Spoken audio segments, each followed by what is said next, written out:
à multiplier. Oh éternel mon Dieu, tes merveilles et tes bienfaits à notre... Shalom. Alors recevez les salutations de ma famille. Mon église, je viens bientôt près du campus à Kinshasa. Et de tous mes collaborateurs, de mes responsables qui ont voulu bien, quand une porte m'est ouverte, qu'on puisse vous saluer, que la paix du Seigneur vous abonde au nom de Jésus. Je suis content chaque fois que je viens du progrès qui est réalisé ici. Je le vois bien. Chaque fois que je viens, je vois un progrès dans l'œuvre de Dieu. Vraiment, je bénis votre pasteur, ses collaborateurs, tout ce qui sont associés à son ministère, les pasteurs, les anciens, les diacres, les collaborateurs comme les frères qui doivent partir et aussi son successeur. Hein, c'est bon, c'est merveilleux, n'est-ce pas? C'est bien, je vois la vie des familles auprès de lui. Je sens auprès du frère un amour profond et un attachement particulier à son pasteur. C'est quelque chose qui nous manque un peu dans notre temps. Mais il en faut. Ça vous permet de percer réellement. Amen. Soyez comme des petits et vous verrez comment Dieu vous élèvera comme des grands. Soyez familial. Soyez amoureux auprès de Dieu et auprès de vos frères. Je salue les frères John. Ça fait beaucoup d'années, chaque fois que je viens à Goma, je les vois toujours. Depuis les années 90, quand j'ai travaillé quelque part dans une entreprise de l'État. J'étais fonctionnaire à cette époque. Mais Dieu m'a donné la vision qu'un jour je serai dans le ministère. Merci frère, fortifie-toi. Fortifie aussi tous qui sont avec les pasteurs. Peut-être que j'oublie vos noms, mais vos figures et vos sourires me rappellent toujours que vous êtes avec les serviteurs de Dieu. Amen. Nous lisons avec vous Néhémie. Hein? Parole de Néhémie, fils de Hakalia.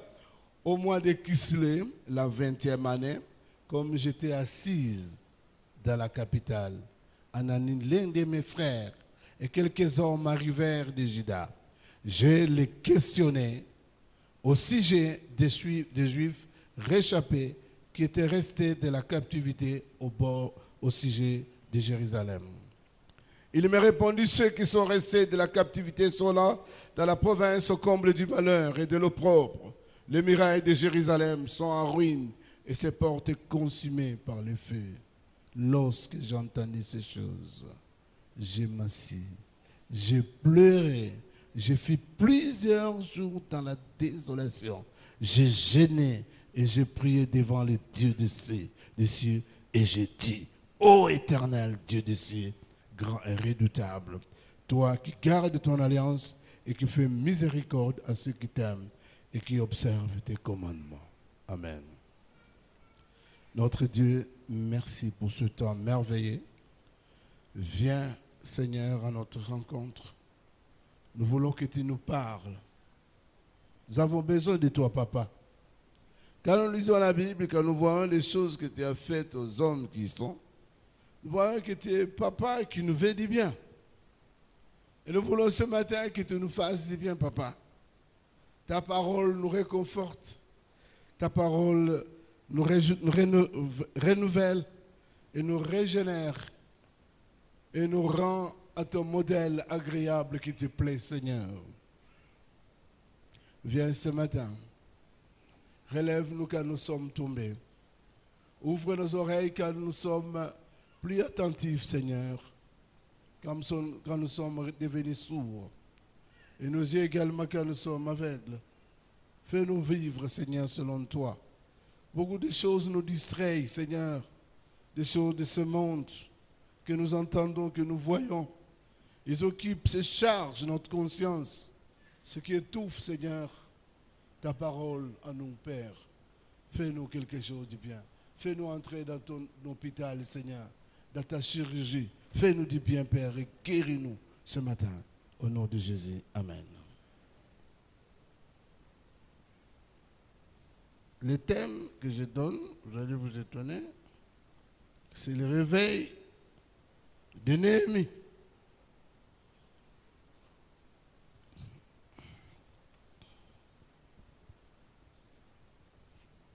aussi, il y a des mouvements ici. Les réveils de Néhémie.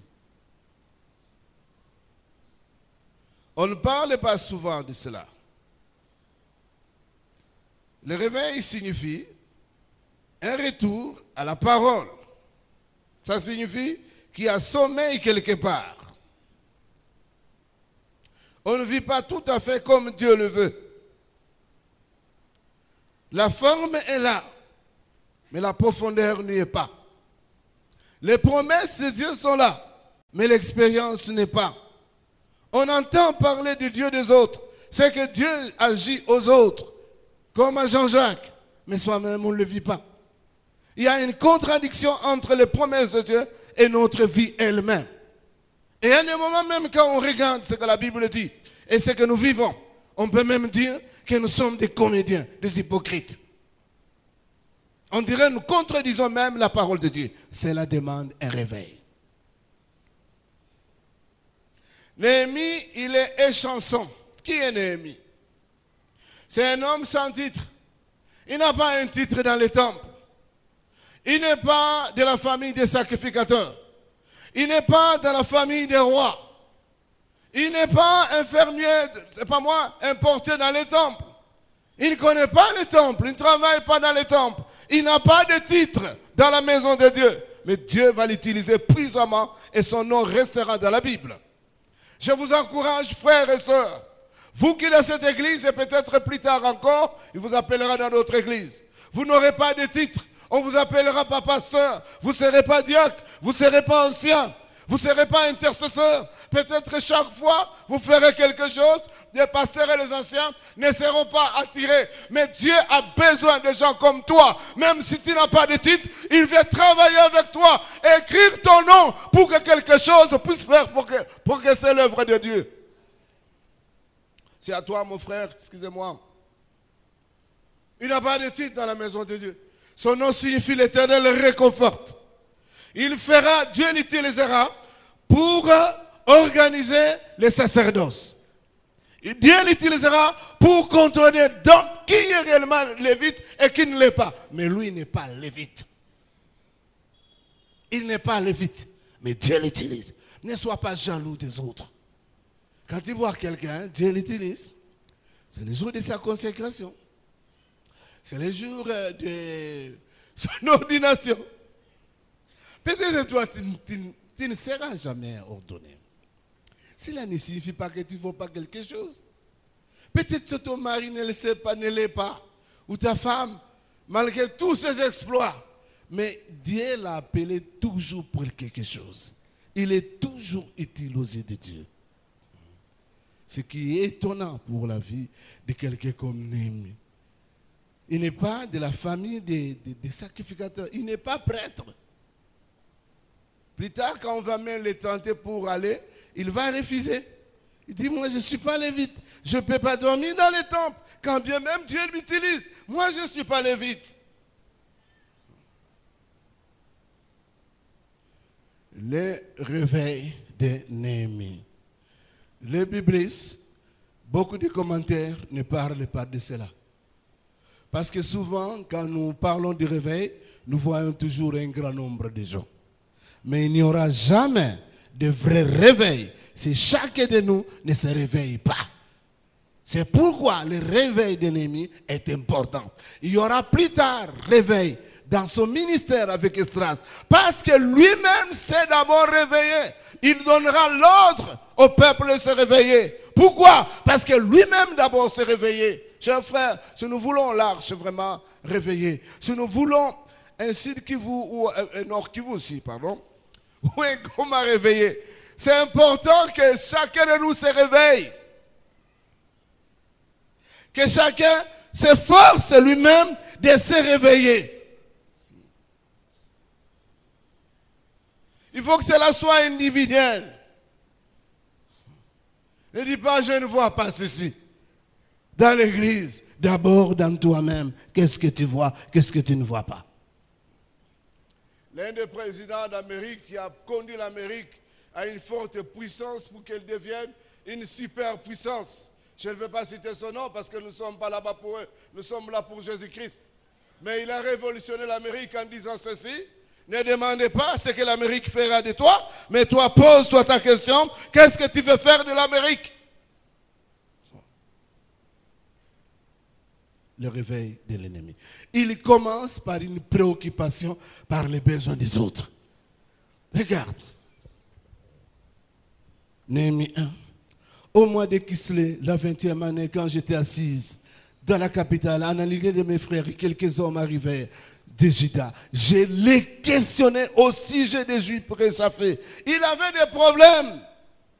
Il était un chanson, un Juif, qui devait servir le vin à un roi païen.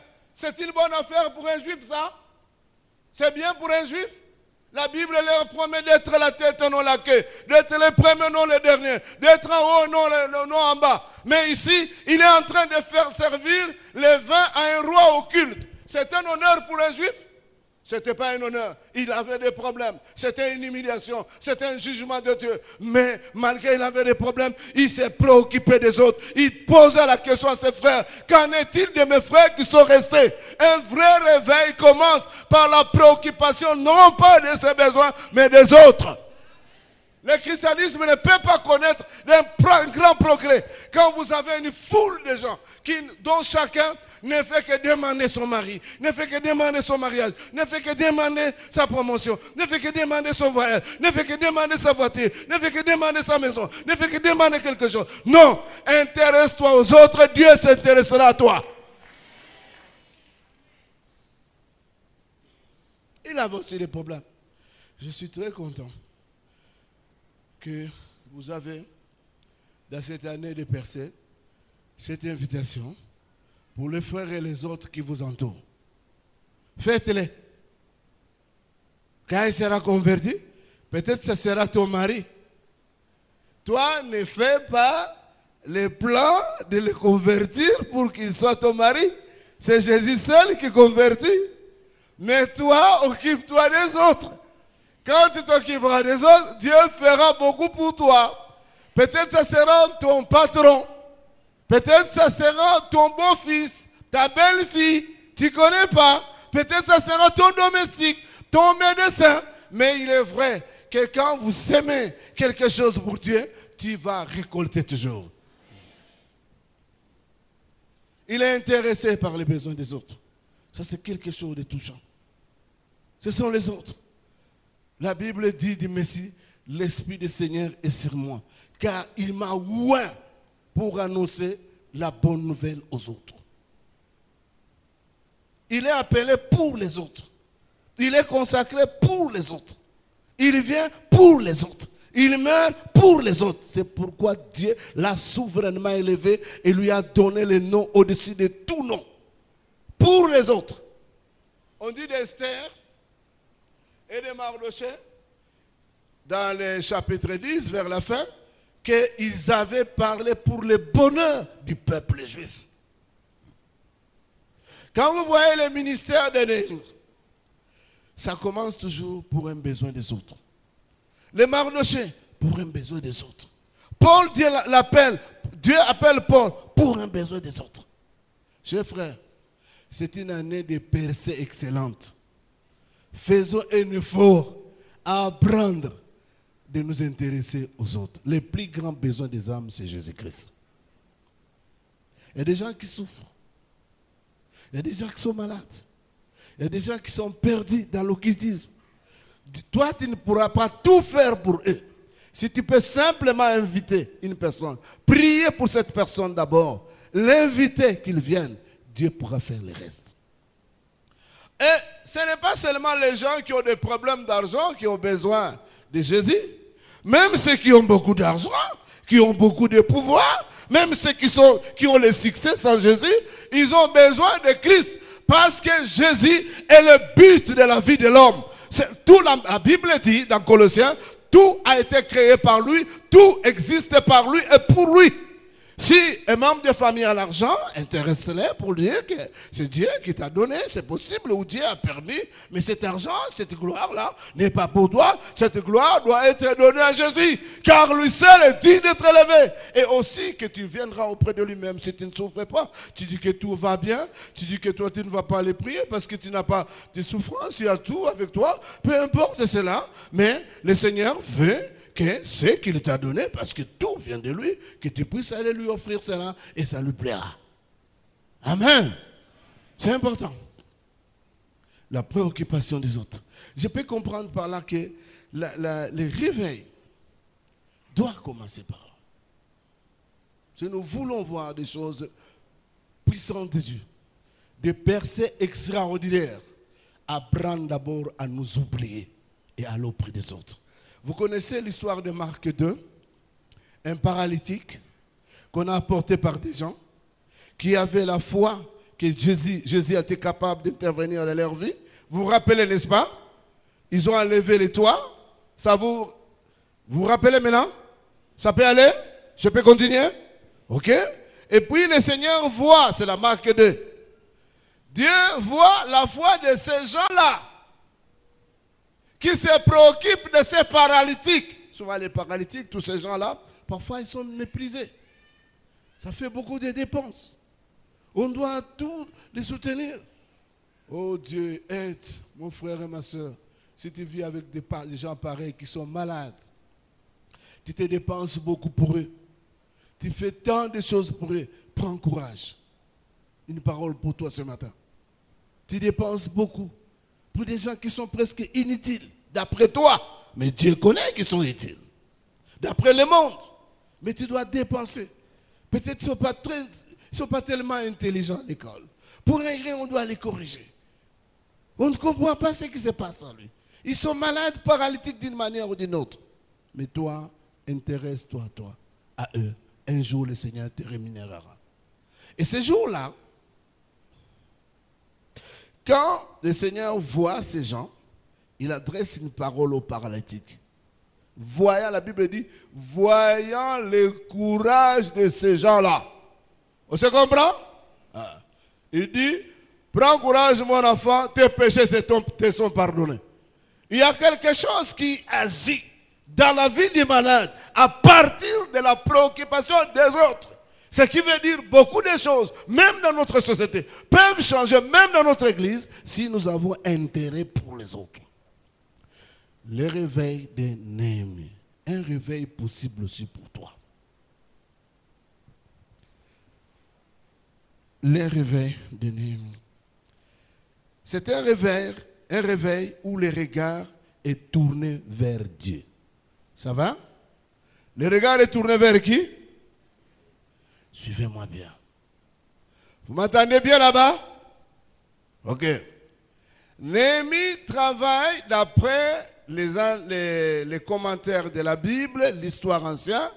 Les rois médo-perses, même d'après Ésaïe, les rois assyriens étaient des occultistes. Vous m'entendez, peuple de Dieu? Lui, il sert là-bas comme une chanson.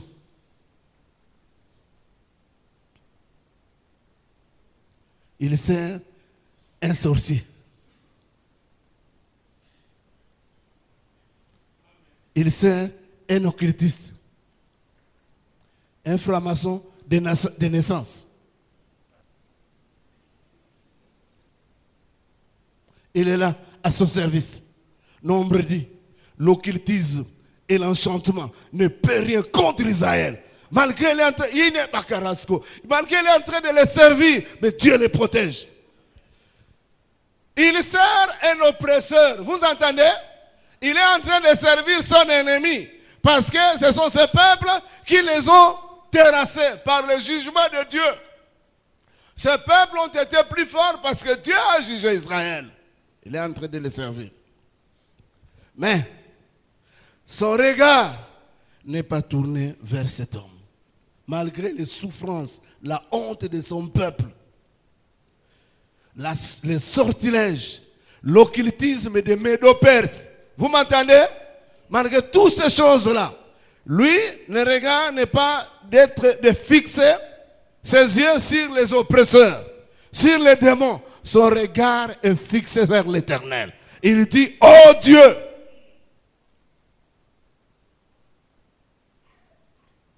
Chers frères, vous savez que nous vivons dans un monde où des forces occultes, les forces sataniques, se développent de plus en plus.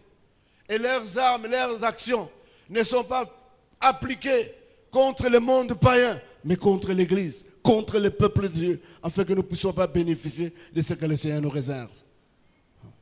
Mais notre victoire vis-à-vis de ces forces ne sera pas dans les regards tournés vers les démons, les sorciers, l'occultisme. Sera vers les regards tournés vers Dieu. Dans le psaume 34, verset 6, il est dit ceci: quand on tourne les regards vers lui, son visage est toujours rayonnant. Il tourne le regard vers son Dieu. Il sait que Dieu, à l'issue du combat, verset 5, oh, j'ai dit, ô éternel Dieu des cieux, grand et redoutable. Il y a les malheurs, il y a les échecs, il y a des choses bizarres dans nos familles, dans nos églises, il y a des choses qu'on n'arrive pas à expliquer dans le pays. On sent et on voit que l'ennemi est à l'œuvre. On comprend que la sorcellerie agit, même dans la famille. On comprend ces choses. Mais je ne regarde d'abord pas vers eux. Je regarde d'abord vers le Dieu des promesses qui est capable. Parce que c'est lui qui a créé ce monde. Tout existe par lui. Et il peut dire un mot, les choses peuvent cesser. La mauvaise marche du sommeil regarde toujours en arrière. Donc on marche comme ça. On regarde les péchés. Ah, j'ai commis l'adultère. Je n'ai pas allé prier. Le pasteur m'a appelé. Ah, hier, j'étais encore dans un bar. Pas moi, je ne vais pas aller. Après tout, j'ai détourné l'argent. Je ne peux pas. Il sait qu'on a en lui-même. C'est un péché. C'est mauvais. Mais il faut tourner les regards vers le Seigneur. Toi-même, tu n'auras jamais de solution. Il y a des gens à Kinshasa, ils disent, quand mamie n'a fait mon bail, ceux qui n'ont sali ma baie, Nzamba punir ngai. Même si Dieu te punit, Dieu, son cœur ne sera jamais satisfait. Parce que le cœur de Dieu ne peut être satisfait que par le sacrifice de Golgotha. Même si tu te fais du mal, parce que tu as péché, tu dis qu'on me vole, en me volant, il y aura réparation. Non, il n'y aura pas réparation. La réparation n'est possible que par le sang de Golgotha. Il y a deux directions qui sont possibles pour nous les chrétiens. Suivez-moi bien. Nous n'avons pas à tourner le regard sur Satan, sur l'oppression, sur les démons, les sorciers. Notre regard toujours braqué vers le Seigneur. C'est lui qui nous donne la force et l'autorité spirituelle d'ordonner que les forces des ténèbres partent et cessent d'agir au nom de Jésus-Christ. Cette autorité, c'est une autorité que Dieu nous communique, car nous sommes branchés à lui. Il a dit, je vous ai donné le pouvoir de marcher sur les serpents, les scorpions, sur toute la puissance de l'ennemi. Et désormais, rien ne peut vous nuire. Mais il faut que nous soyons branchés vers lui. Deux directions importantes. La première direction, c'est Golgotha. Ce qui s'est fait il y a 2000 ans. Le péché a sa solution à Golgotha. Il a été pardonné. Il a porté à son corps sur les bois nos pardons, nos péchés, nos iniquités. La malédiction a été portée à Golgotha. Les liens familiaux ont été portés à Golgotha. Nos peines ont pour solution Golgotha. Nos souffrances ont pour solution Golgotha. Car Jésus est mort comme étant le Rédempteur. Il est mort à ta place et à ma place. Et il est mort, il a satisfait à la justice parfaite de Dieu. À tel point qu'il a dit que tout est accompli. À cause de cela, les démons ne doivent pas te réclamer. Les démons de ta famille n'ont plus le droit de te réclamer parce que lui est mort à ta place comme étant le Rédempteur, le Redeemer, disent en anglais.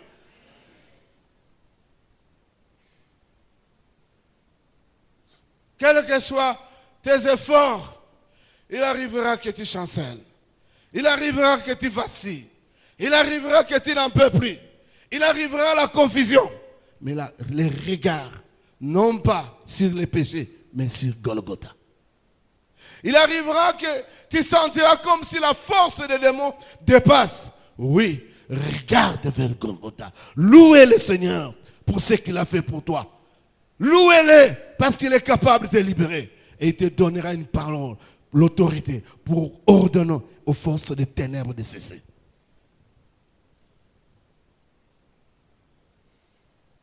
Deuxième direction, c'est Jésus qui vient bientôt.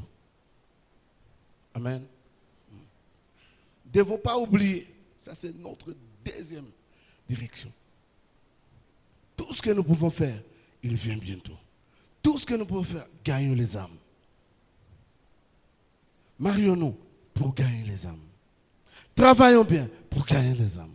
Achetons les véhicules, les maisons, tout cela pour être dans une position convenable, pour nous préparer, parce que bientôt il revient, le véritable roi. Tout ce que nous pouvons faire, nous ne pouvons pas limiter notre christianisme à ce temps, notre vie à ce temps. Nous devons faire, agir pour ce qui bientôt va venir. C'est pourquoi nous ne pouvons pas faire n'importe quoi. Nous devons fuir le monde. Parce que bientôt le Seigneur va venir.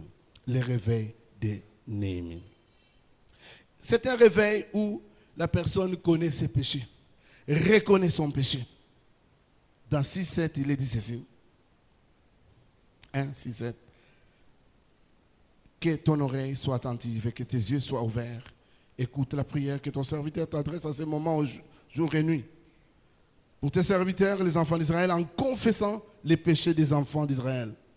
Nos péchés contre toi. Car moi et la maison de mon Père, nous avons péché. Nous t'avons péché. Nous t'avons offensé.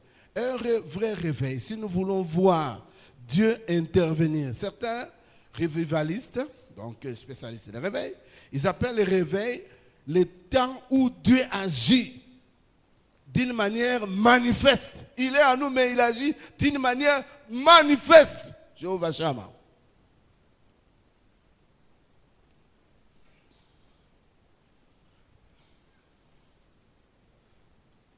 Il faut un regret profond de nos péchés. Un regret profond. J'ai mal fait. Je vous avais dit la fois passée, le prophète Daniel disait, moi, nous avons péché. J'ai confessé mon péché et les péchés de mon peuple. Un prophète. J'ai confessé mon péché et les péchés de mon peuple. Il y a des moments quand nous disons au peuple de Dieu, allons prier. Prions. Tu te reproches quelque chose? Un prophète disait ceci. J'ai confessé mon péché et les péchés de mon peuple. On ne dit pas. Certaines personnes qui prient ont pour péché l'ivresse. D'autres, mensonges. D'autres, la haine et la jalousie. D'autres, l'adultère. Parmi les enfants de Dieu. D'autres, la haine. On ne comprend pas. Ça existe. Il ne dit pas quel est le péché qu'il avait. On ne connaît pas. Mais dans le monde d'aujourd'hui, nous vivons ce genre de choses. Parfois, le vol d'argent, même de l'église. La rétention des dîmes. On trouve toutes ces choses-là aux gens. Le christianisme est formel. On vient louer, on vient chanter, on vient acclamer. Mais dans son cœur, on vit encore un état de péché. Alors on ne voit pas Dieu agir. Alors on change l'église. Alors on parle de veiller en veille. La main de Dieu n'est pas là. Confesse ton péché, tu verras quelque chose. Dieu a appelé Jacob. Il lui a dit, rencontre-moi à Bethel. Dieu a dit, Jacob a dit, ôtez les dieux étrangers. Le peuple a fait ça. La Bible dit plus loin, dans Genèse 35, la terreur de l'Éternel s'est répandue aux ennemis de Jacob et on ne poursuivit plus Jacob. Le simple fait qu'il a ordonné à sa famille de se repentir et de mettre de côté ce que Dieu n'aimait pas. Vous m'entendez, peuple de Dieu? Un simple geste de repentance, de reconnaissance de son péché. La Bible dit que la terreur de l'Éternel s'est répandue auprès des ennemis de Jacob. Et ces ennemis n'ont plus poursuivi Jacob. On ne sait pas ce qu'ils ont vu. Mais simplement la repentance Il a demandé seulement pardon à Dieu. Les démons vous tourmentent, mon frère. Les célibats te tourmentent, ma soeur. Les chômages te tourmentent. Répands-toi devant Dieu. Tu verras comment il va menacer tes ennemis. Et il te mettra à la place qu'il faudra. Un réveil de percée. Allons-y, le temps. Purement. C'est un réveil de percée. De percée excellente. Néhémie est chanson. Mais dans ce réveil, Dieu le mettra gouverneur. Ça va? Domestique chez les rois. Servant le vin. Ce n'est pas mauvais, ce n'est pas un saut métier. Selon la grâce, l'appel, les compétences que tu as, Dieu te donnera un travail. Mais entre un domestique et un gouverneur, quand même, dans les seigneurs, quand vous passez des domestiques au gouverneur, c'est une percée excellente. N'est-ce pas, peuple de Dieu? Ah oui. Dieu le fait monter à cause des autres. Un petit homme, Dieu peut changer la place où tu es. Le témoignage de notre frère Jean-Jacques n'est pas le même, n'est pas le seul. Dieu veut faire au-delà. Il veut que tu changes de place.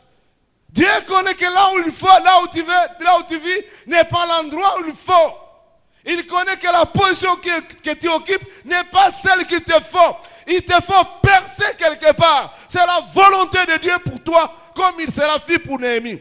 Il était chanson. Cela n'est pas le vœu de Dieu. Dieu a béni le peuple juif, le peuple israélite, en lui disant que tu obéis à ma parole. Tu seras la tête et non la queue. Les premiers, non les derniers, en haut et non en bas.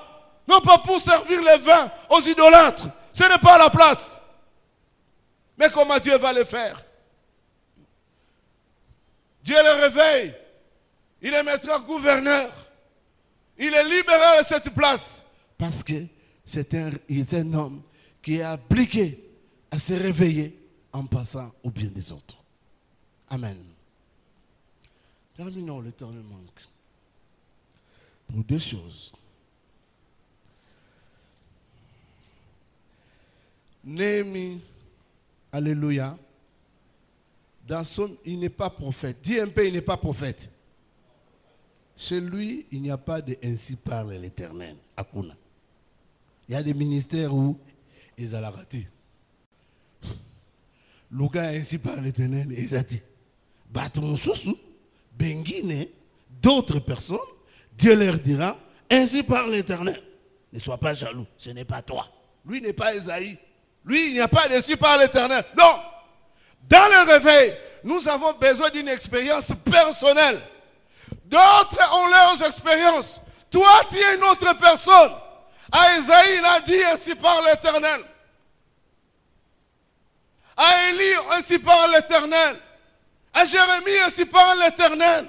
Chez lui, il n'y a pas ainsi parle l'Éternel. On ne voit pas là où Dieu l'appelle. Mais c'est un homme qui se consacre à Dieu. Et il arrivera à dire, la bonne main de l'Éternel était sur moi. Voilà sa parole prophétique. La bonne main de l'Éternel était sur moi.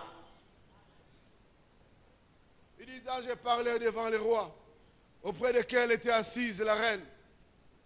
Je lui demandais, et j'avais la bonne main de l'Éternel était sur moi. Frère, dans la percée de cette année excellence, Dieu veut qu'on parle aussi de ton Dieu, de ton expérience avec lui. Pas seulement dire, oh voilà, vous savez ce qu'on a fait là-bas. Oui, frère là, oui, c'est bien, il faut le dire. Mais que tu arrives aussi à dire que moi aussi, en tout cas, j'ai vu quelque chose de spécial. C'est à lui et Esdras que cette parole-là devient de plus en plus intense dans la Bible. La bonne main de l'Éternel était sur moi. La bonne main de l'Éternel. Il n'y a pas de si par l'Éternel. Il dit à Isaïe, je t'envoie. Il dit à Jérémie, pars. Il dit à Moïse, va. Esther dit à Mardoché, va, rassemble les Juifs. Ici, on ne voit pas. Mais Néhémie lui-même, dans sa marche avec Dieu, il découvre quelque chose, un surnaturel particulier à lui. La bonne main de l'Éternel était sur moi. Que Dieu bénisse sa parole. this time.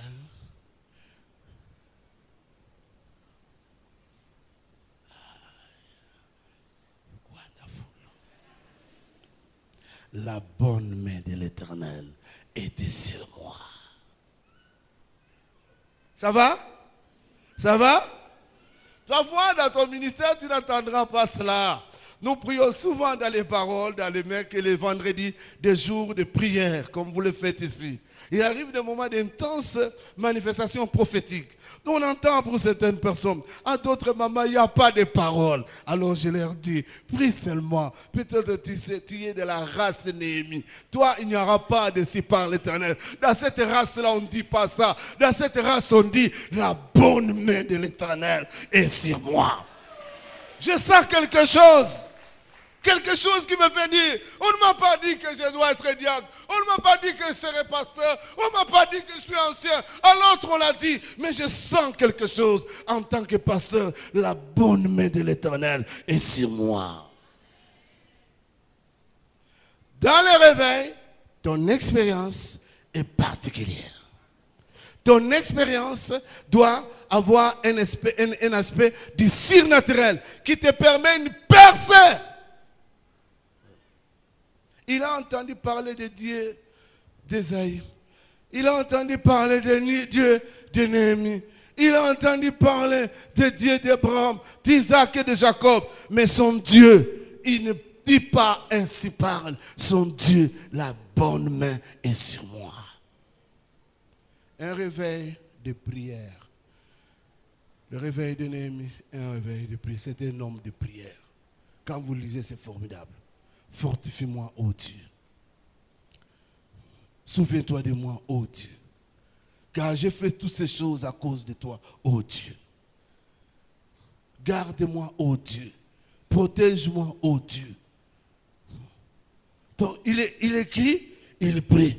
Il prie, il écrit. Il y a des moments, il est en train de narrer dans la prière. Il prie en narrant, en racontant. C'est un homme de prière. Il n'y aura pas de véritable percée excellente si nous n'avons pas de programme de prière personnel, mais aussi collectif. C'est important. C'est important. Si nous négligeons la prière, c'est difficile. Mais c'est aussi un réveil qui est basé sur la parole de Dieu. Quand Néhémie prie, et vous le dites souvent, on dit plusieurs choses, je n'ai pas voulu, moi, parler de la prière de Néhémie, ce n'est pas cela. J'ai voulu parler du réveil. Il reconnaît la bonté de Dieu. Il reconnaît que Dieu est bon. Il reconnaît la parole de Dieu, que Dieu est bon et fidèle à sa parole. Qu'il a promis aux Juifs que s'ils reviennent à lui, même s'ils sont dispersés comment? Par des forces sataniques ou quoi? Dieu est capable de les ramener sur leur terre. Il confesse cela. Et c'est un homme humble. Ça c'est formidable pour Néhémie. Il dit, donne-moi du succès auprès de cet homme.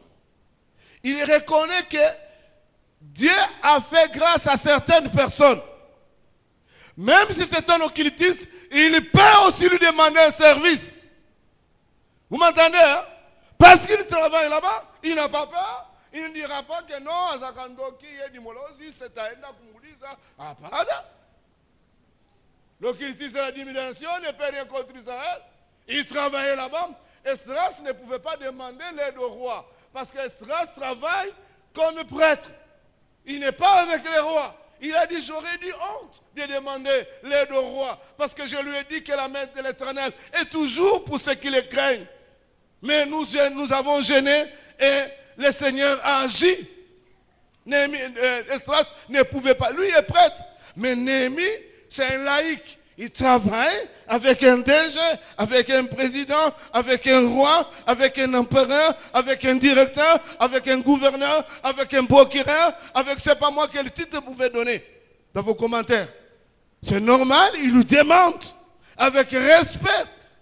Il reconnaît, cher frère, shalom. Dans le réveil, il faut reconnaître la grâce qu'il y a auprès de ton frère. N'allez pas toujours chercher loin. À Kampala, à Nairobi, à Kinshasa, à New York, à Paris. Il y a aussi des grâces ici à Goma. Il ne faut pas toujours aller là-bas. Alors, Lubumbashi. Ici, il y en a. faut pas être comme les aveugles. C'est pas moi, c'est pas des aveugles. Il y a une maladie qu'on appelle la médecine. Donc la personne ne peut pas voir près, il ne voit que loin. C'est dangereux. D'autres, c'est l'inverse. Il ne voit pas loin, il ne voit que près. Mais non. L'ennemi n'allait pas loin pour dire non, ce chef-là est occultiste, non, je ne saurais pas. Je ne vais pas demander, non. Il lui a dit ceci. Comment je peux être à l'aise si là où mon visage de mon père, les gens ne se sentent pas bien? Et il a demandé clair. Il a posé clairement son problème. Il reconnaît les besoins des autres, mais il reconnaît aussi la grâce que Dieu a donnée aux autres. Il ne va pas loin. Ça, c'est l'habitude de nous, les Congolais. On aime beaucoup les autres. Toujours loin, toujours loin, toujours loin, toujours loin. On a ces complexes-là. Nous devons aussi savoir qu'à côté de toi, ta femme, tes enfants, ton père, ta mère, ton pasteur, ton ami, Dieu a mis quelque chose en eux pour toi. Même ton domestique. Même ton domestique. Même ta servante. Puisque Naaman sera guéri par la parole d'une servante. Il a dit à la maîtresse que si le patron est là-bas, il ne sera pas malade. Malgré qu'on les a vaincus. La petite fille, on ne dit pas la fille, on dit la petite fille. Donc, elle peut être une fille de l'écodime, peut-être de 12 ans. Il dit, si c'est pas là-bas, tout sera bien. Et puis c'est à Kenny. Heureusement, la maman maîtresse a écouté cette femme-là, cet enfant. Ah, Datsinis, na Malisa, Moumé, Manissa, na Silisi, Amina. Je n'ai pas dit quoi, Jiki, Amen.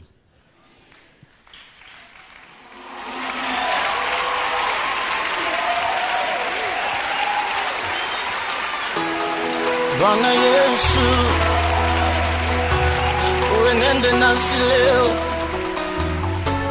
enenda nasi Bwana, tuwe wako, enenda, enenda